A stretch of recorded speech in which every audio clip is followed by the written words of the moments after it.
ආයුබෝවන්. අද මඩුවන් වෙල වලව්ව සොයා මේ පොත හරහා ගමන් කරන චාරිකාවේ දෙවෙනි කොටස.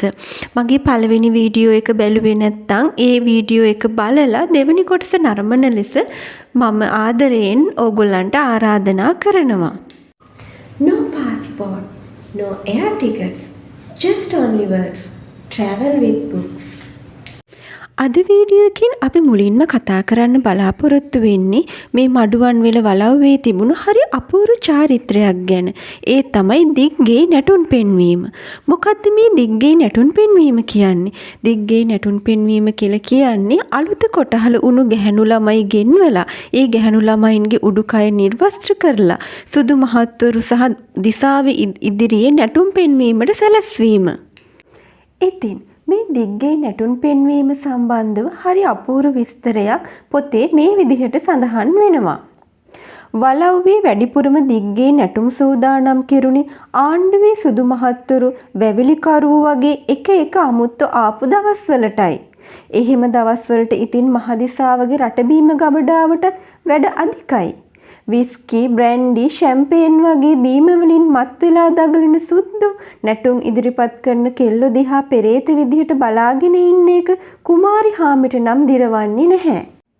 සමහර සුද්දු නැටුමේ තාලයට සහ වේගයට අනුව හෙලවෙන නැටවෙන දැරියන්ගේ නිරුවත් පපු පෙදෙස දිහා බලාගෙන නොයෙක් අවකැපෙන කතා කියන හැටි කුමාරි හාමිට ඇහිලා තියෙනවා. සමහර දවස්වලට මඩුවන් වෙලත් ඒවට හවුල් වෙලා කරන නාඩගම් දැක්කම කුමාරි හාමිට දිසාව ගැන ලොකු පිළිකුලක් තරහක් වගේම තමා ගැන කියා ගන්න බැරි තරමේ දුකකුත් ඇති වෙනවා. ලොකු ළමිස්සියෙකුත් ඉන්න අප්පච්චි කෙනෙක් වෙලත් හැසිරෙන විදිහ ගැන ඇයට තිබුණේ කලකිරීමක්. මහදිසාවගේ අනට කීකරු නොවුනොත් දඬුවම් ලැබෙයි කියන බයට මිසක් හුඟක් කෙල්ලෝ නැටුම් වලට එන්නේ කැමැත්තෙන් නෙමෙයි කියලා කුමාරි හාමි දන්නවා. ඒක කුමාරි හාමි අත්දැකීමෙන්ම දන්න දෙයක්. දවසක් දිග්ගේ නැටුම් පෙන්වන්න ආපු අලුත මල්වර වෙච්ච එකියක් ඒකගේ තාත්තා එක්ක ඒ ගැන ඔට්ටු වෙනවා කුමාරි හාමිට ඇහුනේ වලව්වේ උයනගේ පැත්තට යනකොට. අනේ අප්පච්චි මට නම් බෑ අප්පච්චි උන්ද ඉස්සරහ නැටුම් පෙන්නන්න මාව ගෙදර එක් කරන් යන්න අප්පච්චි. ඇඟපත යාන්තමට මෝරගෙන එන දැරිවි තාත්තගේ ඇඟේ එල්ලුණා. ඒත් ඔහුගේ මූණෙන් තිබුණේ බය අඩු පෙනුමක්. කෑ නොගහන් ඉඳින්මයි පුතේ මහදිසාවට එහෙම ඇහුනොත් අපෙන් වැඩිපුරත් එක්ක වලව් අටකොටු වලට වී දෙන්න වෙයි. ඔය හැටි දෙයක් කෑ බං ගිහින් නටලා එන එකනේ.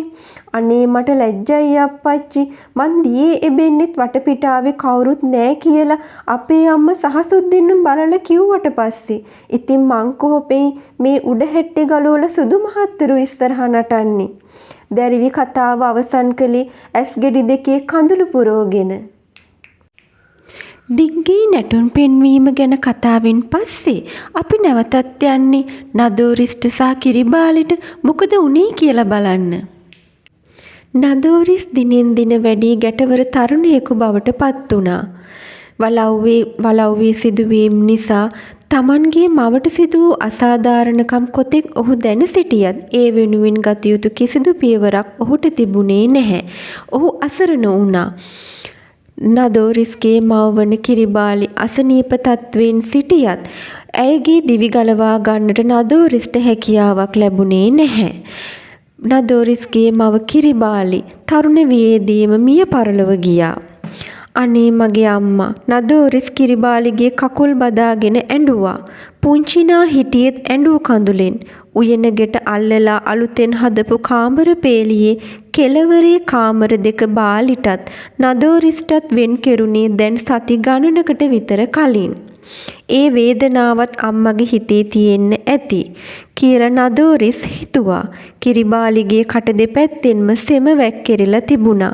ඇස් උඩ ගිහිල්ලා සෙම හිර වෙලා අමාරු දැනෙනකොට පැන ගැට ගහ ගන්න අම්මා සෑහෙන වීරියක් අරන් තියෙන බව නදෝරිස්ට හිතා ගන්න පුළුවන් වුණා. ඊට අවුරුදු කිහිපයකට උඩදී හුරුබුහුටි කෙල්ලක් විදිහට නොසිතූ ආකාරයෙන් වලව්වට සේන්දු වෙච්ච කිරිබාලි අද මිය ගිහින් තියෙන හැටි දකින පුංචිනාගේ ඇස්වල කඳුළු පිරුණා. පපුවෙන් පටන් ගත්තු ඉකිය ඇය වැරවෑයම් කරලා නවත්ත ගන්න උත්සාහ කළේ නැහැ. වලව්වේ හිටපු සේවිකාව කොයි කාටත් වඩා කිරිබාලි Tamanට ලෙන්ගතු වෙච්ච අන්දම ඇය සිහි කළේ වාව ගන්න බැරි වේදනාවෙන්. Tamanට වඩා දෙකෙන් පංගුවකටත් බාල කිරිබාලි අකාලේ මියදුනේ. ඇඟපතේ තිබුණු බැරි අමාරුකම් වලට වඩා හිතේ තිබ්බ වේදනාවෙන් බව කාටත් වඩා දන්නේ පුංචිනා විතරයි. ඉතින් කිරිබාලිගේ මරණයෙන් පස්සේ අම්මගේ ළමා කාලේ වගේම ලස්සනම තරුණ කාලෙත් දරුණු විදිහට විනාශ කරලා දාපු මහදිසාවේ ගැන නදෝරිස්ගේ හිතේ කෝපයක් පන නැගුණා. අඩු කුලේ කියලා පහත් කරලා ගෑනුන්ගේ ඇඟපත දිහා බලලා අසික්කිත කතා කියන මහදිසාව වගේම අනෙක් සුදු මහත්තුරුත් Tamanගේ ඕනෑපාකම් ඉෂ්ට කරගන්න ඕන වුණාම ගෑනුන්ගේ කුලමල අමතක කරලා දාන හැටි ඔහු සිහි කළේ පිළිකුලෙන්. මඩුවන්වල මහදිසාවට හොඳ කියන මිනිස්සු වගේම දෙස් දෙවුල් තියෙන ගෑනු මිනිස්සුත් කොළොන්න කෝරළේ ඇතුලේ මොන තරම් ඉන්නවද කියලා නදෝරිස් දැනගත්තේ වලව්වෙන් එළියට බැහැලා කෝරළේ ඇවිදින්න ගිය අවස්ථාවල. මහදිසාව රහ බලලා ඉවත දාපු අහිංසක ගෑනු Tamanගේ මිනිහගෙන් කුටි කකා ළමයින්ව ජීවත් කරවන්න ගන්න මහන්සිය ඔහු ඇස් දෙකෙන්ම දැක්කා. ඕකා නම් කළු කුමාරයෙක්ම තමා. මගේ ගෑනිත් කෑවා, මගේ සහෝදරිත් කෑවා. පබිලිස් දවසක් ගෑනිට ගහලා කේන්තිය නිවා ගන්න බැරුව ගෑනිටම කියලා බනින හැටි නදෝරිස් අහගෙන හිටියේ ගල් අමුණට ගිහින් ආපසු එමින් ගමන. ඉතින් ඉතා සුඛෝපභෝගී ජීවිතයක් ගත කළ රාජකාරී බහුල මඩුවන්වල දිසාවගේ විවේකී දිනයක් ගැන පොතේ මෙහෙම සඳහන් වෙනවා.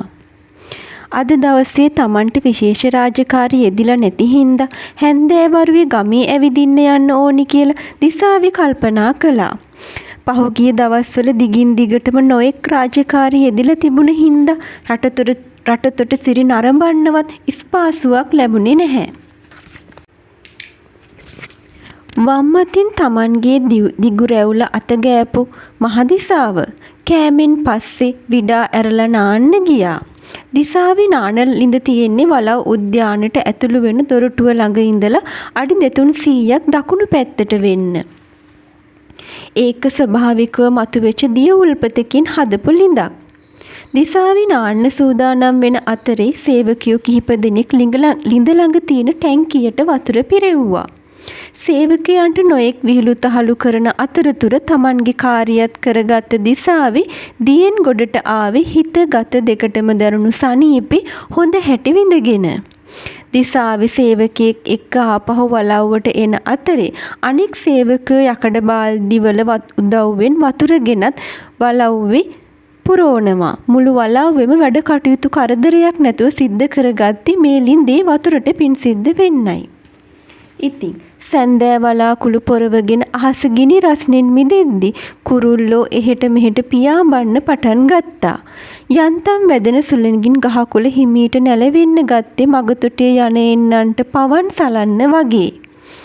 පලයිකාට් සරමකිනුත් බැනියමකිනුත් සැරසිලා පටලේන්සු උර මතින් දාගත්තු මඩුවන්වල මහදිසාවේ ගමේ ඇවිදින්න යන්න කලෙලි බැස්සා. හුඟ කාලෙකින් බොලව් ගම්මැද්දෑවට යන්නේ. මහදිසාවේ Taman එක්කාසු වෙච්ච සේවකයන්ට කිව්වා.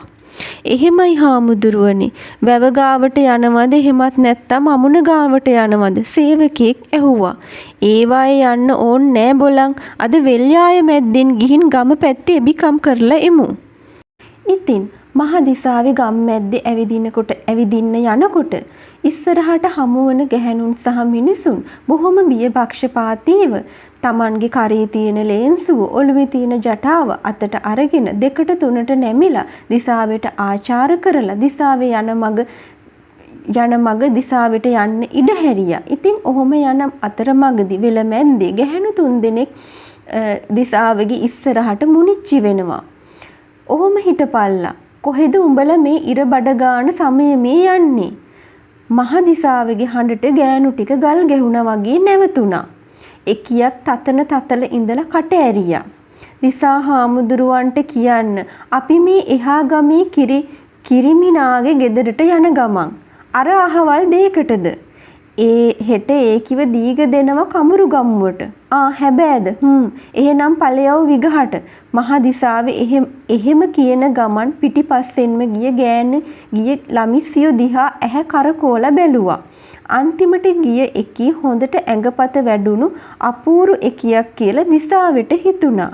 ඔහොම හිටින් දිසාවගේ හඬට ගෑනු ටික එක සැරේටම නැවතුණා. උඹගේ නම මොකද්ද? දිසාවේ අන්තිමට ගිය ළමිස්සිගෙන් ඇහුවා. ඒකිගේ නම පොඩිනා. මයේ බාලකෙලී හාමුදුරුවනේ. කෙල්ලගේ අම්මා කියලා හිතන්න පුළුවන් ගෑණි කිව්වා. මේකේ නාවලද ඉන්නේ? එහෙමයි. අනික් දවසේ දිග්ගේ නැටුම් පෙන්නනකොට මේකිවත් එවන්න ඕනේ. තේරුණාද? මහ දිසාවේ පොඩිනා දිහා කෑදර විදිහට බලලා උන්ගේ අම්මට කිව්වා. පොඩිනගේ අම්මා නොවනා බැරි කමට වගේ ඔළුව වැනුවා. ඔය විදිහට ගම්මැද්දාවේ කරක් ගහපු මහ දිසාවේ ආපහු වලව්වට ඇවිල්ලා විඩා නිවලා බංගලා කාමරයට ඇවිත් මොකද්දෝ ලොකු කතා බහකට සූදානම් වෙන හැටි නදෝරිස් දැක්කා. ඔහු හෙමීට කිට්ටු කරලා දිසාවගේ කතා බහ ඇහෙන නෑහෙන මානෙන් බිම ඇන තියාගෙන හිටියේ කාටවත් නොපෙනෙන්න. ජුවානිස් මට අපූර්ව අදහසක් පහළ වෙලා තියෙන්නේ බං. කාලයක් තිස්සෙම මං ඒ ගැන හොඳට හොයලා බැලුවා. මට හිතෙන්නේ ඒක පටන් ගන්න මටත් දැන් කාලේ හරියි කියලා. මහදිසාවේ ජුවානිස් අප්පුහාමි දිහා බලලා කිව්වා. ඒ මොකක්ද හාමුදුරුවනේ අපූර්ව අදහසක් කිව්වේ? මගේ හිතේ තියෙනවා මගේ බල ප්‍රදේශ ඇතුලේ ඇත් ගාලක් බඳවන්න. ඉතින් ඇත්තු අල්ලන දක්ෂ මිනිස්සු ඇතුළු විශාල පිරිසකගේ එකතුවෙන් පහුවදාම වැඩේ පටන් ගනුණා. පනාමුරේ ලොකුම දිය උල්පත ආවරණය වන හැටියට ගාල ඉදි කරලා වටේට ගිනි ගොඩවල් ගැහුවා. හැම ගිනි ගොඩටම එක සේවකයෙක් ගානේ දාලා සේවකයන්ව පාලනයට මුලාදෑනිවරයෙක් ගානේ පත් කෙරුවා. මේ විදිහට ඇත්ගාලේ සේවය කරන පිරිස 2000කට කෙට්ටු වෙන්න හිටියා. සපරගම්මේ සංවිධානයේ උණු පළවෙනි ඇත්ගාල හින්දාම මහදිසාවගේ කීර්තිය රට හැම අතේම පැතිරලා යන්න වැඩි කාලයක් ගත උනේ නැහැ. ගාලට අලි ඇත්තු එකතු කළේ මෙහෙමයි. නින්දගමේ මිනිස්සු කට්ටි වලට බෙදිලා කැලේට යනවා. ගිහින් හුළු එලි පත්තු කරගෙන හෙල්ල ආදියෙන් බය කරගෙන අලි ඇත්තු ටික ඇත්ගාලට එනකල් පන්නගෙන එනවා. ඉතින් ඔය විදිහට තමයි පනාමුරේ ඇත්ගාල නිර්මාණය වුණේ. මේ පනාමුරේ ඇත්ගාල කියන එක මඩුවන්විල වලව්වට අයත් මහ විශාල දේපලක් වුණා. ඒකෙන් මඩුවන්විල මහදිසාව විශාල ලෙස ලාභ ලැබුවා. වාන කඳු පන්තියට සැඳෑ අඳුර ගලාගෙන එන විලාසය දකින නදෝරිස්ට Taman ගැන ඇති උනේ දුකක්. දවල් කාලේ කොල්ල දුඹුරු පැහැයන්ගෙන් බබලන කඳු පන්තිය දවස ගෙවෙද්දි ටිකෙන් ටික අඳුරට මුහු වෙන හැටි බලා ඉන්නත් දුකයි. කැලේට පිපිච්ච මලක් වගේ මේ කඳු පන්ති වලින් වට වෙච්ච භූමියේ ඉපදිලා ලෝකේ හරියාකාරව දකින්නත් නැතුව Tamanගේ සුන්දර ජීවිතේ වලව්වටම දිය කරලා දාපු කිරිබාලි අන්තිමට මිය ගිය හැටි සිහි කරන නදෝරිස්ගේ ඇස්වලට කඳුළු උනනවා.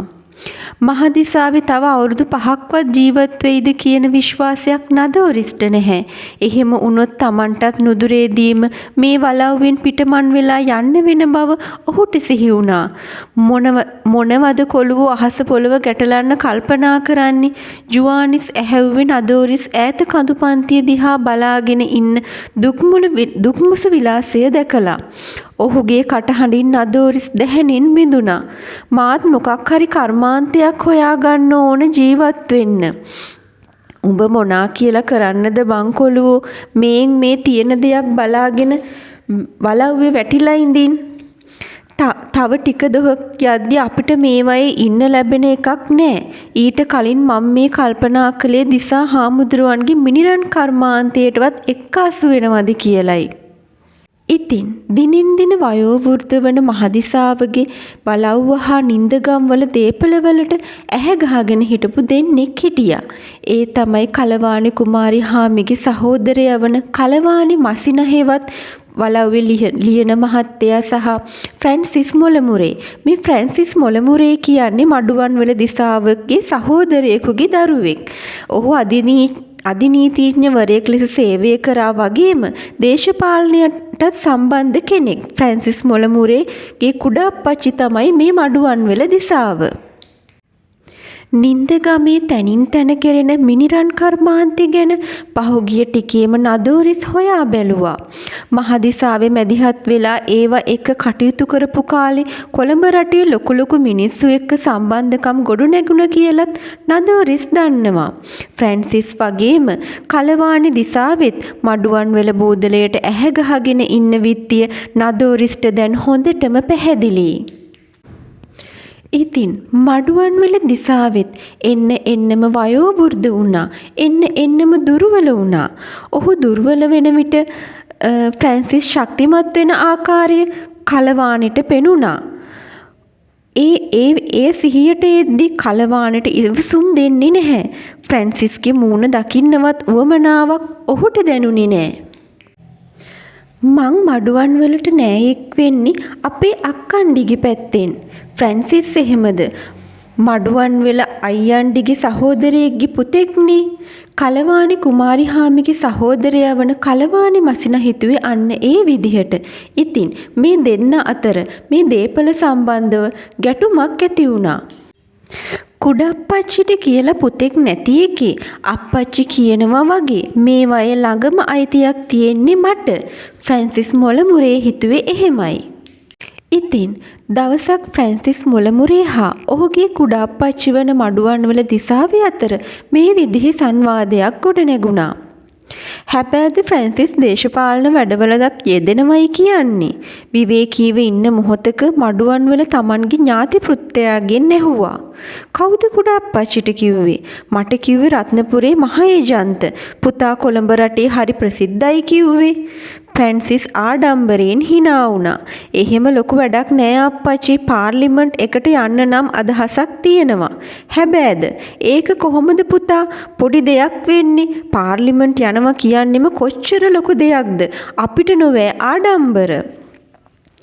ඉතින් අපෙන් මොනවද කරෙන්න ඕනේ පුතා? ඕනේ දෙයක් කියන්න. මං පුතාගේ අප්පච්චි වගේ නෙවෙයි. කතාවට මග පෑදිමින් එන බව වැටහුණු ෆ්‍රැන්සිස් වටපිට බලලා මහදිසාවට කිට්ටු කළා. කුඩප්පච්චි මුළු රටේම ප්‍රසිද්ධයි. මගේ ඡන්ද වැඩවලටත් ඒක වාසී. නින්දගමේ රාජකාරී කටයුතු කිහිපයක්වත් මටත් පංගාත්තු කරනවා නම් ඒක මගේ ඡන්දෙටත් වාසී. පනාමුරෙත් එක්ක නින්දගමෙන් කොටසක්වත් රාජකාරියට අහු වුණොත් හිතුවට වඩා මට ඡන්දෙදි වාසී. කුඩප්පච්චි ලෝකෙම ප්‍රසිද්ධ උනේ ඉතින් පනාමුරේ හන්දනේ. තම ඥාති පුත්‍රයාගේ තර්ක විතර්ක ගැන දිසාවට ඇති උනේ පුදුමයක්. ඔහුගේ කතාවේද ඇත්තක් නැතුවාම නොවේ.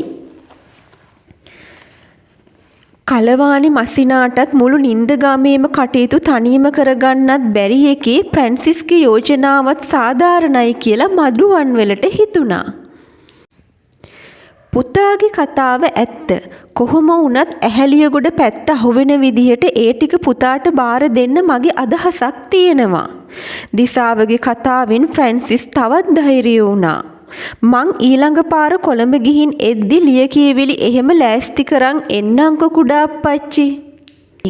අධිනීතිඥයෙක් වෙච්ච ෆ්‍රැන්සිස් මොලමුරේ කඩිමුඩියෙම කොළඹ ගිහිල්ලා ඇහැලියගොඩ ඉඩම්වල ඔප්පුව හදාගෙන මඩුවන්වල දිසාවේ ළඟට ආවා. ඇහැලියගොඩ ඉඩම්වල ඔප්පුව කියලා ෆ්‍රැන්සිස් Tamanගෙන් අත්සන් අරන් තියෙන්නේ ශීලවතී වලව්වයි නවනැලිය ප්‍රදේශයයි ඇරෙන්න. ඉතිරි ඔක්කොම දේවල් කියලා මහදිසාව දැනගන්නකොට වැඩ ඔක්කොම සිද්ධ වෙලා ඉවරයි. ශීලවතී වලව්ව ඇතුළු නවනැලිය කොහොමත් කලවාණිට දෙන්න හිතාගෙන හිටපු හරියට ඇතුළත්. අඩු ගානේ Tamanටවත් මඩුවන්වල වලව්වේ හරි අයිතියක් නැහැ. ෆ්‍රැන්සිස් ජීවිත භුක්තිය විතරක් දිසාවට තියෙන විදිහටයි ඔප්පුව ලියාගෙන තිබුණේ. ෆ්‍රැන්සිස් Tamanව රවට්ටපු එක ගැන මඩුවන්වලට දැනුනේ කනගාටුවක්. කොයිතරම් දේවල් හරි හම්බ කළත් අවසානයේදී යන්න වෙන්නේ ඒ සියල්ල අතහැරලා දාලයි කියන සත්‍ය ඒ වෙනකොටත් මඩුවන්වල වටහාගෙනයි තිබුණේ. ඉතින් 1930 අවුරුද්දේ සැප්තැම්බර් 6 වෙනිදා රජෙක් වගේ හිටපු මඩුවන්විල දිසාවේ සදහටම දෙනෙත් පියාගත්තා. ඒ ඔහු කලක් රෝගාබාධව සිට පීඩා විඳීමෙන් පසුවයි. මඩුවන්විල දිසාවගේ මරණයෙන් පස්සේ වලව්ව සහ සියලු දේපල ෆ්‍රැන්සිස් මොලමුරේ අතට පත්වෙනවා. ඔහු තමයි ලංකාවේ පළවෙනි කතානායකවරයා. පනාමුරේ ඇත්ගාලද ඔහු ඒ විදිහටම පවත්වාගෙන යනවා. නමුත් තම වර්ගයාගේ අයිතිය වෙනුවෙන් සටන් කර පනාමුරේ ඇත්රාජාගේ මරණයෙන් පසුව 1950 වර්ෂයේදී ලංකාවේ ඇත්ගාල් බඳින එක තහනම් කරනවා. ඉන්පසු පනාමුරේ ඇත්ගාල එතනින් පස්සේ වැසී යනවා. ඉතින් 1978 අවුරුද්දේ වලව්ව පුරාවිද්‍යා දෙපාර්තමේන්තුවට අයිති වෙනවා. මඩුවන්විල වලව්ව පිළිබඳ තොරතුරු කියා දුන්න නදෝරිස් සකුනිට අවසාන වශයෙන් මේ විදිහට කියනවා.